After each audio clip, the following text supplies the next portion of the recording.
اللہ تعالیٰ کے فضل و کرم سے حضرت الامیر جناب پروفیسر ساجد میر صاحب حافظ اللہ کی عمارت اور قیادت میں حضرت علامہ ظہیر رحمت اللہ علیہ کے لگائے ہوئے اس پودے کو آج ہم سب پانی دینے کے لیے آئے ہیں، اور انشاءاللہ جب تک جماعت اہل حدیث کا ایک بھی عالم اور مبلغ زندہ ہے فضائل صحابہ اور اہل بیت کے نعرے لگتے رہیں گے۔ حضرات گرامی قدر، اللہ تعالیٰ کے فضل و کرم سے اللہ تعالیٰ کا دین دین اسلام ہے، ان الدین عند اللہ الاسلام۔ اللہ نے خود اعلان فرما دیا دین میرے نزدیک اسلام ہے، اور اللہ نے دوسرے مقام پہ اس بات کا اعلان فرما دیا الیوم اکملت لکم دینکم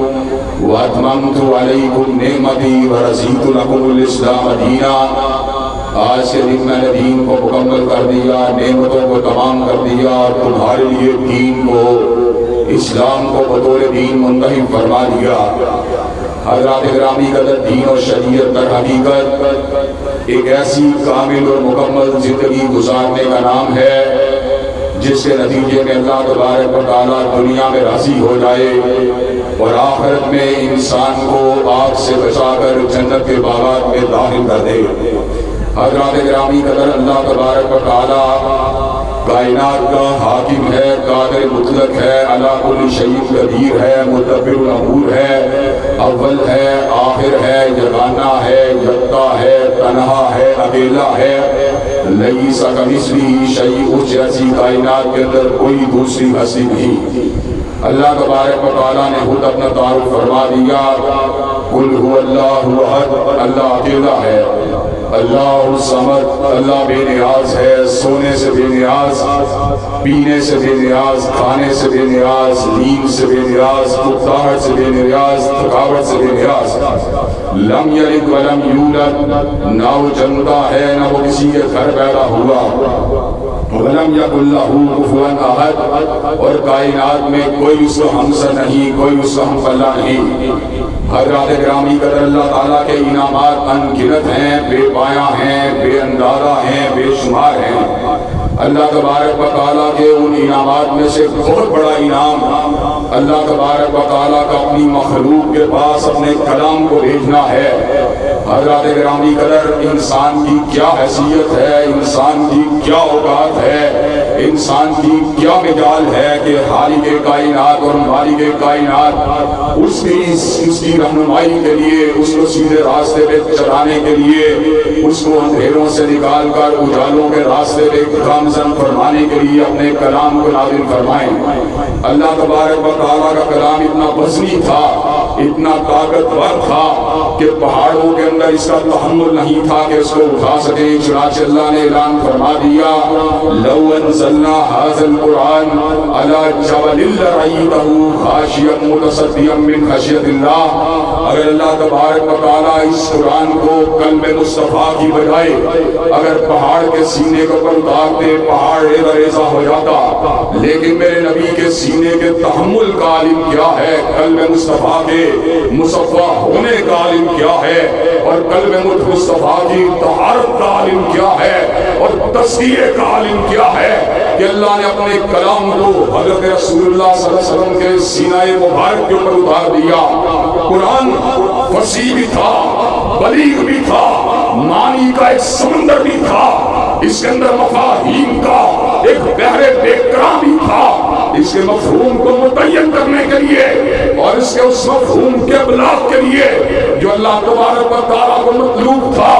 اللہ تبارک و تعالیٰ نے اس امر کا اعلان فرما دیا وَأَنزَلْنَا إِلَيْكَ الذِّكْرَ لِتُبَيِّنَ لِلنَّاسِ مَا نُزِّلَ إِلَيْهِمْ، ہم نے حضور کے قلب اطہر پر قرآن کو اس لیے اتارا تاکہ آپ لوگوں کو بیان کریں جو ان کے لیے اتارا گیا۔ حضرات گرامی قدر، چنانچہ حضور کا چلنا، حضور کا بیٹھنا، حضور کا اٹھنا، حضور کی نماز، حضور کا روزہ، حضور کی زکات، حضور کا حج، حضور کا جہاد، حضور کا نکاح، حضور کی شادی، حضور کی عبادات، حضور کی شب زندگاری، حضور کی راہ سحرگاہی، حضور کے صبر، حضور کا حضر، پورا کا پورا قرآن ہے۔ اور آج ہم اس صبر کا اعلان کرنا چاہتے ہیں روئے زمین کے اوپر جتنے گروہ ہیں، اگر شیعہ ہوں وہ اپنے 12 اماموں کو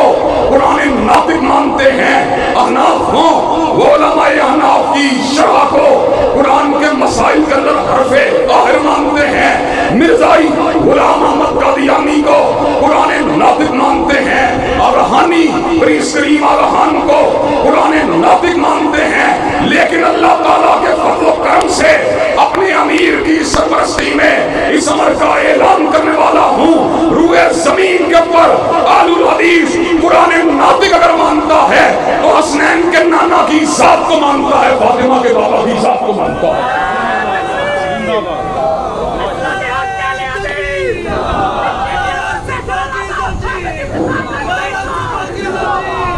حضرات گرامی قدر، اب میں آپ کے سامنے اگلی بات کو آگے بڑھانا چاہتا ہوں، جہاں پہ محل نزاع ہے، جہاں پر محل اختلاف ہے، اور انشاءاللہ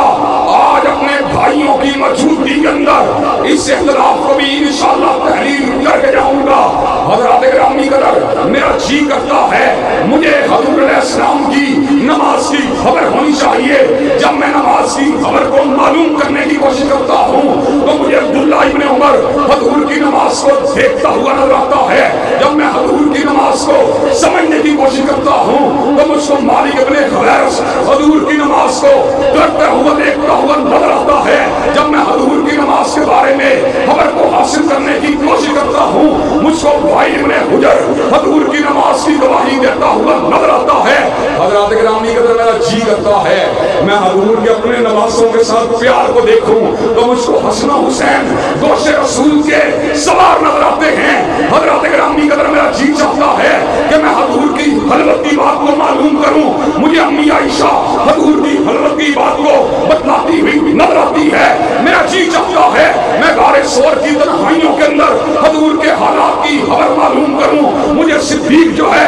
غار ثور کے اندر حضور کے حالات کو بتلاتا ہوا نظر آتا ہے۔ میرا جی چاہتا ہے میں حضور کی جہاد کی رودات کو معلوم کروں، مجھ کو علی المرتضیٰ حضور کے ساتھ تلوار کو چلاتا ہوا نظر آتا ہے۔ اور مجھے یہ بات بتلاؤ، اگر میں حضور کے صحابہ کو نہ مانوں، اگر میں امی عائشہ کو نہ مانوں، اگر میں ابو ہریرہ کو نہ مانوں، اگر میں انس بن مالک کو نہ مانوں، اگر میں ابو سعید الخدری کو نہ مانوں، اگر میں جابر بن عبداللہ کو نہ مانوں، اگر میں عبداللہ ابن عمر کو نہ مانوں، اگر میں عبداللہ ابن عباس کو نہ مانوں، اگر میں عبداللہ ابن عمر بن العاص کو نہ مانوں، تو مجھے بتلاؤ میں حضور کی سیرت کو کہاں سے دیکھوں گا؟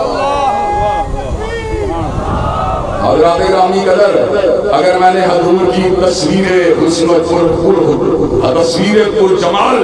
اور پر جلال کو دیکھنا ہے تو مجھے صحابہ کی نگاہوں کی ضرورت ہے، ان کی گواہیوں کی ضرورت ہے، ان کے اقوال کی ضرورت ہے، ان کی شہادت بینات کی ضرورت ہے۔ حضرات گرامی قدر، آج سے کچھ سال قبل سماعت ٹی وی کے زیر اہتمام لاہور کے ایک بڑے شادی حال مغل اعظم کے اندر ایک پروگرام ہوا جس کے اندر شیعہ احباب بھی موجود تھے اور آپ کا یہ گناہگار بیٹا بھی موجود تھا۔ مولانا ریاض حسین نجفی شیعہ مکتب فکر کی نمائندگی کر رہے تھے۔ انہوں نے اس موقع پہ یہ بات کہی، ہمارا دستور یہ ہے ہم حضور علیہ السلام کے گھر کی بات کرتے ہیں، چنانچہ گھر کی گواہی یاروں کے مقابلے میں اعلیٰ ہوتی ہے۔ حضرات گرامی قدر، پنجاب یونیورسٹی کے طالب علموں نے ایسے عالم کے اندر مولانا کی بات کو سن کے کلیپنگ کی۔ حضرات گرامی قدر، مجھے مائک کو تھمایا گیا، ایسے موقع کے اوپر میں نے جواب دیا، حضور کی زندگی کے حصے دو ہیں، ایک حصہ وہ ہے جو حضور نے گھر میں گزارا ہے،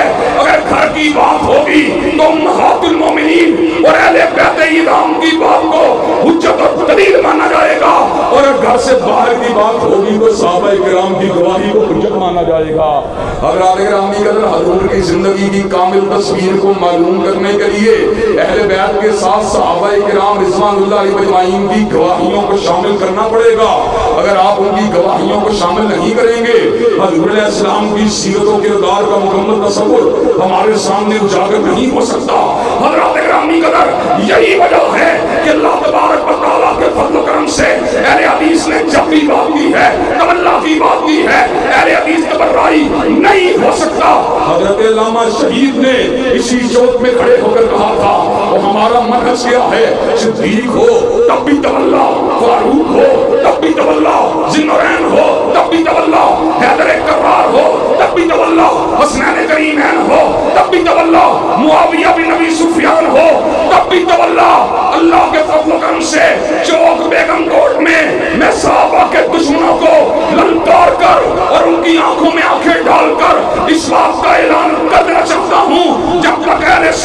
اہل حدیث کا ایک فرزند بھی زندہ ہے، حضرت صحابہ کے ڈنکے بجتے رہیں گے، صدیق کی صداقت کے نعرے لگتے رہیں گے، فاروق کی عدالت کے ڈنکے بجتے رہیں گے۔ شان صحابہ، عظمت صحابہ،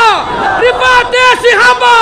علامہ ابتسام الہی ظہیر صاحب، مرکزی جمعیت اہل حدیث پاکستان۔ حضرات گرامی قدر اور بات کو مزید آگے بڑھانا چاہتا ہوں۔ اللہ تبارک و تعالیٰ کے فضل و کرم سے میرے بھائی صفدین نقوی نے یہ بات علی وجہ البصیرت کہی ہے، اہل حدیث اور حقیقی اہل حدیث وہی ہوتا ہے جس کو اہل بیت سے پیار ہو، جس کو سیدنا علی المرتضیٰ سے پیار ہو، جس کو سیدہ فاطمہ الزہرا سے پیار ہو، جس کو سیدنا حسنین کریمین سے پیار ہو، جس کو اولاد علی سے پیار ہو۔ حضرات گرامی قدر اہل الحدیث کا ایک ایک بچہ اور ایک ایک فرزند اللہ تعالیٰ کے فضل و کرم سے اہل الحدیث کا ایک ایک آنے والا بچہ بھی جو بھی دنیا میں نہیں آیا، اللہ تعالیٰ کے فضل و کرم سے وہ بھی اہل البیت سے محبت کا اظہار کرتا رہے گا۔ لیکن حضرات گرامی قدر ہم اس موقع پر اس بات کو سمجھانا چاہتے ہیں اور آپ کی خدمت کے اندر گوش گزار کرنا چاہتے ہیں کہ حضرات گرامی قدر جب کسی کو کسی کے ساتھ عقیدت ہوتی ہے، کسی کو کسی کے ساتھ پیار ہوتا ہے، تو اپنے پیارے کی گستاخی کو برداشت نہیں کر سکتا، اپنے پیارے کی بے ادبی کو برداشت نہیں کر سکتا۔ حضرات گرامی قدر مجھے یہ بات بتائیے، عیسائی جب حضرت رسول اللہ کی شان اقدس کے اندر، مغربی ممالک کے اندر حضور کی شان اقدس کے پر حملہ کرتے ہیں، تو ایسے عالم کے اندر مسلمانوں کے دلوں کے اوپر کیا گزرتی ہے، مسلمانوں کے دلوں کے اوپر کیا بیتتی ہے؟ حضرات گرامی قدر مسلمانوں کا ایک ہی مطالبہ ہوتا ہے، جس نے مغرب کے کسی دیش کے اندر حضور کی شان اقدس کے اندر گستاخی کی ہے، اس کو پھانسی کے پھندے کے اوپر لٹکا دیا جائے، اس لیے کہ بین المذاہب ہم آہنگی کو حضور کی عزت اور ناموس کے بغیر برقرار نہیں رکھا جا سکتا۔ اسی طرح ہم یہ بات بھی بتلا دینا چاہتے ہیں، اگر تم ملک کے اندر بین المسالک ہم آہنگی چاہتے ہو، اور جہاں پر سیدنا علی المرتضیٰ، جہاں پر سیدنا حسنین کریمین، جہاں پر سیدہ فاطمہ الزہرا کی عزت کے اوپر سمجھوتا نہیں ہو سکتا، وہاں پر ابو بکر و عمر عثمان و علی اور سیدہ عائشہ کی عظمت اور عزت کے اوپر بھی سمجھوتا ہو سکتا۔ حضرات گرامی قدر اور آج اللہ تعالیٰ کے فضل و کرم سے میں یہ بات بتلا دینا چاہتا ہوں کہ ہماری اس حریت نے، ہماری اس حق پرستی نے اور ہماری اہل بیت نظام اور صحابہ کرام رضوان اللہ علیہ مجمعین کے ساتھ وصلی نے ملک کے اندر اللہ تعالیٰ کے فضل و کرم سے بیداری کی ایک تحریک کو پیدا کیا ہے، بیداری کی ایک لہر کو پیدا کیا ہے۔ حضرات گرامی قدر سمجھدار شیعہ علماء بھی اس بات کو سمجھ رہے ہیں کہ سنی اپنے مطالبے میں حق بجانب ہیں، اگر وہ ہمارے اکابرین سے پیار کرتے ہیں، حضرت علی المرتضیٰ سے پیار کرتے ہیں، حضرت حسن حسین کو اپنا مانتے ہیں، سیدہ فاطمہ الزہرا کو اپنا مانتے ہیں، تو ہمیں بھی ابو بکر و عمر کے بارے میں لب گشائی کرنے کا حق حاصل۔ حضرات گرامی قدر اللہ تعالیٰ کے فضل و کرم سے چند روز قبل اسلام آباد کے اندر ایک اعلیٰ سطحی اجلاس ہوا، جہاں پہ پروفیسر ساجد میر صاحب بھی موجود تھے اور آپ کا یہ گناہگار بیٹا بھی موجود تھا۔ ہم نے شیعہ علماء کی موجودگی میں اپنے موقف کو ببانگ دہل بیان کیا۔ ہم کٹنا گوارا کر سکتے ہیں، مرنا گوارا کر سکتے ہیں، تہے خاک جانا گوارا کر سکتے ہیں، پھانسی کے پھندوں پہ چڑھنا گوارا کر سکتے ہیں، لیکن ابو بکر و عثمان و علی کی توہین کو گوارا نہیں کرتے۔ تکبیر، مدرک حق علیہ حق علیہ جانے صحابہ،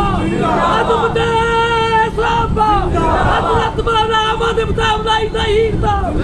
شیر ہے، شیر ہے۔ حضرات گرامی قدر آپ کی خدمت کے اندر میں اس بات کو بھی رکھ دینا چاہتا ہوں، اللہ تبارک و تعالیٰ کے فضل و کرم سے ہم اس موقف کے اندر کوئی ہرجائی نہیں ہیں، ہم اس موقف کے اندر کوئی بے وفائی کرنے کے لیے تیار نہیں ہیں، ہم اس موقف کے اوپر رہتے ہوئے نہ جھکنے کے لیے تیار ہیں، نہ بھگنے کے لیے تیار ہیں۔ اللہ تعالیٰ کے فضل و کرم سے ابھی کوئی پھانسی کا پھندا ایسا تیار نہیں ہوا جس کے اوپر چڑھنے سے شہید ملت کا یہ بیٹا گھبرا جائے۔ ابھی دنیا کے اندر کوئی کرنسی ایسی ایجاد نہیں ہوئی جس سے ہمارے ضمیروں کا سودا کیا جا سکے۔ حضرات گرامی قدر دنیا والوں کی لڑائیاں دنیا والوں کے لیے ہیں. کسی کی لڑائی جاگیر کی وجہ سے, کسی کی لڑائی سرمایہ کی وجہ سے, کسی کی لڑائی چودراہٹ کی وجہ سے, کسی کی لڑائی سرداری کی وجہ سے, اور ہماری لڑائی ہے تو عظمت صحابہ کی وجہ سے.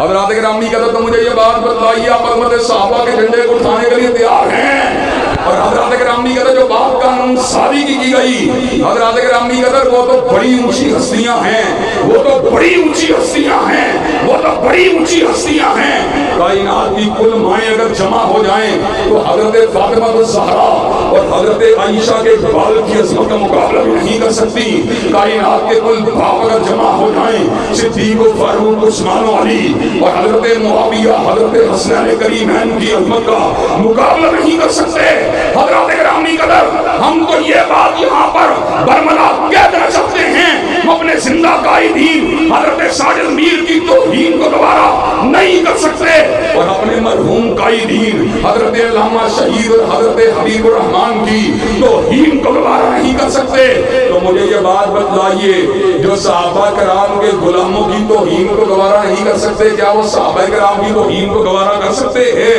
حضرات گرامی قدر, اور آپ کو یہ بات بتلاؤں, وہ لوگ جو صحابہ کرام رضوان اللہ علیہ مجمعین کی تکفیر کرتے ہیں اور ان کی تنقیص کرتے ہیں اور ان کی شان کو گھٹانا چاہتے ہیں اور ان کی عزت کے اوپر حملہ کرنا چاہتے ہیں, انہیں اس بات کا علم ہے کہ اہل الحدیث کے بیٹے اور اہل الحدیث کے فرزند دفاع صحابہ کے لیے شیشہ پھیلائی ہوئی دیوار ہیں. الحمدللہ پچھلے سال جب تحریک دفاع صحابہ کو چلایا گیا تو میں نے بھی ملک کے مختلف جلسہ عام کے اندر اس بات کا اعلان کیا, منصورہ میں اعلان کیا, شرپور میں اعلان کیا, گجرانوالہ میں اعلان کیا, ملک کے دیگر مقامات پہ اعلان کیا. ہم صدیق کی توہین کو دوبارہ نہیں کر سکتے, فاروق کی توہین کو دوبارہ نہیں کر سکتے, عثمان علی کی توہین کو دوبارہ نہیں کر سکتے. حضرات گرامی قدر, اس جرم کے ارتکاب کے نتیجے کے اندر ہمارے خلاف سازشوں کے کالے بانے کو بنا گیا. ہمارے بارے میں ایک ملعون انسان کے ساتھ ہمارے تعلق کو جوڑنے کی ناپاک جسارت کی گئی, آزاد الہی جس نے شان اہل بیت کے اندر گستاخی کی ہے. حضرات گرامی قدر, ہم نے مطالبہ کیا اس کو کوڑے مارے جائیں, اس کو پھانسی کے پھندے پر لٹکا دیے جائے. ہم نے کہا ہم ایسے شخص کے ساتھ جو ہے تعلق رکھنا کسی قیمت کے پر بھی گوارا نہیں کر سکتے. ہم ایسے شخص کے لیے ہاتھ اٹھا کر بددعائیں کرنے کے لیے تیار ہیں, لیکن جھوٹے الزامات کو لگا کر اور دھمکیوں کو دے کر اور ہم کو ہراساں کرنے کی کوشش کر اور ہمیں قتل کے خوف کے اندر مبتلا کر کے ہماری زبان بندی کی کوشش کی گئی. حضرات گرامی قدر ایسے عالم کے اندر اللہ تبارک و تعالیٰ کے فضل و کرم سے آپ کے اس گناہگار بیٹے نے کہا تھا کیا ہوگا, حضرت شہید کو بھی شہید کر دیا گیا, لیکن دفاع صحابہ کا کارواں آج بھی جاری و ساری ہے. اگر مجھ کو بھی شہید کر دیا جائے تو کیا فرق پڑتا ہے, قتل گاہوں سے چن کر ہمارے علم اور نکلیں گے اس شوق کے قافلے جن کی راہ طلب سے ہمارے قدم مختصر کر چلے تد کے فاصلے. حضرت گرامی قدر, انشاءاللہ زندگی کی آنے والی جتنی سانسیں ہیں وہ دفاع صحابہ کی امانت ہیں. اور حضرت گرامی قدر, آج ظلم کا عالم یہ ہے, اللہ تبارک و تعالیٰ کے فضل و کرم سے اعتدال کے ساتھ, دلائل کے ساتھ, براہین کے ساتھ بات کرتے ہیں, لیکن زبان بندی کے آرڈر ہیں, فلاں ضلع میں نہیں جا سکتے, فلاں ضلع میں نہیں جا سکتے, فلاں ضلع میں نہیں جا سکتے. حضرات گرامی قدر, آج ہم اس عمر کا اعلان کر دینا چاہتے ہیں, متائے لو کرم چھن گئی تو کیا غم ہے, یہ خون دل میں ڈبولی ہملیاں میں نے, اور لبوں پہ مور ہے تو کیا کہ رکھ دی ہے ہر حلقہ یہ زنجیر میں زباں میں نے. حضرات گرامی قدر, یہ زندگی کیا ہے, انا صلاتی و نسکی و محیای و مماتی للہ رب العالمین. بے شک ہمارا جینا, بے شک ہمارا مرنا, بے شک ہماری نمازیں, بے شک ہماری قربانیاں اللہ رب العالمین کے لیے ہیں. اور حضرات گرامی قدر, اللہ رب العالمین سے پیار کا اظہار تو آپ قاری عبدالمتین اصغر صاحب کی رحلت کی شکل کے اندر بھی دیکھ چکے ہیں. حضرات گرامی قدر, قاری القرآن نے صحابہ کرام کا دفاع کرتے کرتے اسی اسٹیج کے اوپر جان کو نشاور کر دیا. حضرات گرامی قدر, آج ہم اس چوک میں کھڑے ہو کر اس بات کا اعلان برملا طور پہ کر دینا چاہتے ہیں, سیدین شہیدین کے بیٹے ہیں, کالا پانی کی سلاؤں کو کاٹنے والوں کے بیٹے ہیں, احمد اللہ کے بیٹے ہیں, جعفر تھانیسری کے بیٹے ہیں, علامہ شہید حمید کے بیٹے ہیں, حبیب الرحمان کے بیٹے ہیں, محمد حسین کے بیٹے ہیں, حافظ عبداللہ کے بیٹے ہیں. وہ جب تک زندہ رہیں گے امت صحابہ کا پورے لہراتے رہیں گے اور اپنے اسلاف کی روایات کو پلٹاتے رہیں گے. نعرہ تکبیر اور جیوے جیوے علامہ جیوے جیوے جیوے نعرہ تکبیر. حضرات گرامی قدرام میں یہ بات بتلائیے کہ آپ دفاع صحابہ کے کارواں کریے, علم کے ساتھ, استدلال کے ساتھ, دلائل کے ساتھ, براہین کے ساتھ, دستوری اور قانونی جنگ لڑنے کے لیے تیار ہیں انشاءاللہ. حضرت صحابہ کو اس ملک کا قانون بنوانے کے لیے تیار ہیں انشاءاللہ. حضرات گرامی قدر آخری بات کر دینا چاہتا ہوں, جب بھی کبھی دفاع صحابہ کے لیے کوئی آواز اٹھی, اللہ تبارک و تعالیٰ کے فضل و کرم سے ہم ہر لحظہ ہر لمحہ میدان عمل کے اندر آنے کے لیے تیار رہے. حتیٰ کہ پنجاب کے سپیکر قومی پنجاب کے سپیکر صوبائی اسمبلی جناب پرویز الہی نے جس وقت اس حوالے سے حرکت کی تو ہم نے ساجد میر صاحب کی ہدایت کے اوپر ان سے ملاقات کی اور ان کو تعاون کا مکمل یقین دہانی کروائی. آج بھی بیگم کوٹ چوک کے اندر ہم یہ مطالبہ کرنا چاہتے ہیں اور برسر عام کرنا چاہتے ہیں اور ٹنگے کی چوٹ کرنا چاہتے ہیں. حضرات گرامی قدر کیا صحابہ کرام کی ناموس کا قانون ہونا چاہیے کہ نہیں ہونا چاہیے؟ حضرات ناموس صحابہ کے قانون کو اس ملک کا قانون بنوانے کے لیے تیار ہیں انشاءاللہ. انشاءاللہ ہم نے دل دے کے نکھاریں گے روحے پر کے گلاب اور ہم نے گلشن کے تحفظ کی قسم کھائی ہے. واخر